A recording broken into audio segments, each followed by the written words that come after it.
Since moving to Windows 10, I haven't had a lot of, actually this PC that I have now I've had for 2 years, and it came with Windows 10, yeah.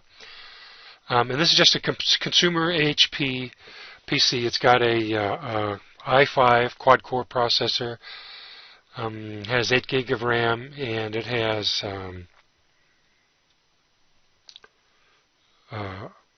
I think it's a 2 terabyte, 1 or 2 terabyte hard drive. It's just consumer stuff, nothing special. But I haven't had much in the way of high utilization of the CPU or high utilization of the hard disk. The one thing that I've run into trouble with, I have a couple of graphics programs that will give me a warning. Apparently, even now, 8 gig is not enough. In fact, I got a text message from the manufacturer of one of the software programs. They say I need 16 gig. So the days of 4 gig being a lot of memory they're long past now. But anyway, a couple of things. Windows Update, the most recent one that I got, which was just in the last month or so, the darn thing took almost 2 hours, and it slammed the hard disk a lot. And the other thing that does happen occasionally, kind of rare though, is the antivirus software will, I don't know what it's doing, but it'll really thrash the hard disk for a while. And when that happens, of course, I just step back and let it do its thing. But I don't have any kind of add-on stuff, like I don't have any defragmentation, extra defrag software running. I don't have any extra antivirus programs running, whatever Windows came with. You know, Windows has their own built-in antivirus tool now. And it's all working okay for me. If in the past, if I were looking for a high utilization problem, then I would start with Task Manager. So let's pull it up. And here it is. This is the Windows 10 Task Manager. And as you can see, I'm running at about 3% CPU utilization, 37% memory utilization, and 1% disk utilization. It bounces between 1 and 2%. Now what's interesting is I'm actually recording the screen while I'm talking here, and surprisingly, the screen recording software, which is Camtasia Studio, you would think that it would drive higher CPU utilization and higher disk usage, but it's fairly minimal. Now I'm running full screen, which I think I'm doing a low resolution screen right now because I wanted the text to be a little bit bigger on the screen so you could read it, hopefully, when you watch this video playback. And so I'm like 1200 by 800 or something like that is the screen resolution. So yeah, it's pretty low, so that drives down the bandwidth of the screen recording piece a little bit. But it's Camtasia Studio, and if I were looking for high CPU utilization programs, I'd click on the CPU column, and that just sorts the data by the contents of that column. I think the first click sorts it in ascending order, and the second click in descending order. No, that must not be right. The first click is descending, maybe. Anyway, I know Camtasia Recorder is probably going to be the highest utilization of resources right now, and it's at the top. So if I look at memory, again, Camtasia Recorder is at the top, and if I click on the disk column, okay, so that's interesting.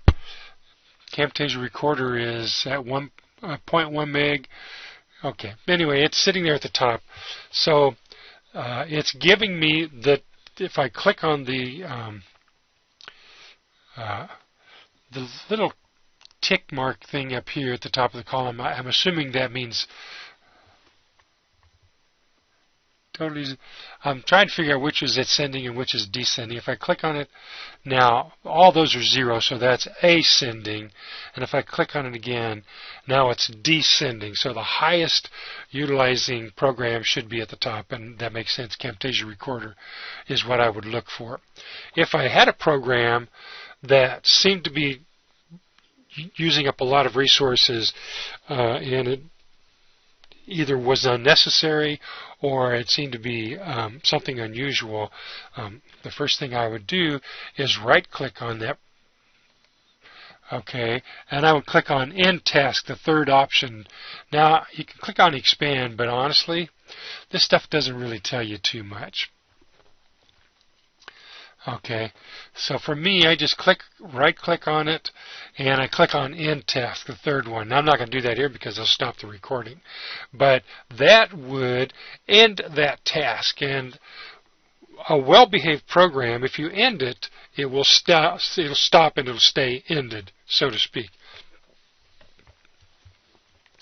Now, some programs, and these are Windows programs and not third-party programs, but I guess you could say Windows has, or Windows reserves the right to do whatever it wants with your system. I don't mean that in a bad way. The programmers have reserved the ultimate power within the core code of Microsoft's Windows programming to do things they need to do. So if I turned off a Windows program or Windows utility or whatever through this method, then I wouldn't be surprised if it started back up again. The only way to stop those permanently is to go into a different display, which gives you the ability to disable programs from automatically starting when some other piece of code needs them to run. So in a well-behaved program, okay, if I turn it off, if I go to this display and I right-click on it and I say End Task, then it should stop, and it should stop permanently. There are programs, and we call them viruses, that have multiple pieces of code running, and they can hide some of them from displays like this, so you can't see them. Okay, and then you have other pieces showing that you can see, and you can disable them or turn them off, but they'll come back again because those are not well-behaved programs. So in the past, and I will say in the past, I played around with a lot of junk programming. So there was a lot of stuff on my system that was doing that sort of thing where they were hiding parts of the code and have other pieces of code running, and if I disabled it or turned it off, it would start itself back up again, which is a no-no from Microsoft's point of view. But anyway, this is how I would look at it. I would see, and obviously if you find something that's what I would call not well-behaving software, then you only have two choices. You either live with it or you uninstall the software. And so that's really what I think it comes down to these days. Windows it has so much security built into it now that I personally don't see much of a need for the average consumer to add on any of the extra stuff. And when you add on the extra stuff, like Norton's antivirus, they're going to go as far down into the programming as they can, okay, to take over certain control of certain activities. And to be honest, part of the reason for that is the virus programs, one of the things they're going to try to do is disable Norton antivirus so they're not colliding with each other. And so Norton Antivirus is going to dig down as far as they can, as far as Microsoft will let them, so that an actual virus can't disable them.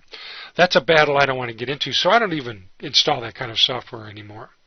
But that's really all I could think of as far as figuring out if you've got a high disk utilization problem. It's more than likely there is a program that's not a good actor. It's a bad actor in the software world. The other possibility is that you have sectors that are failing on the hard disk. And the thing about failed sectors or failing sectors is they have not failed yet, so they haven't been tagged as failed. When they're tagged as failed, they don't get accessed anymore.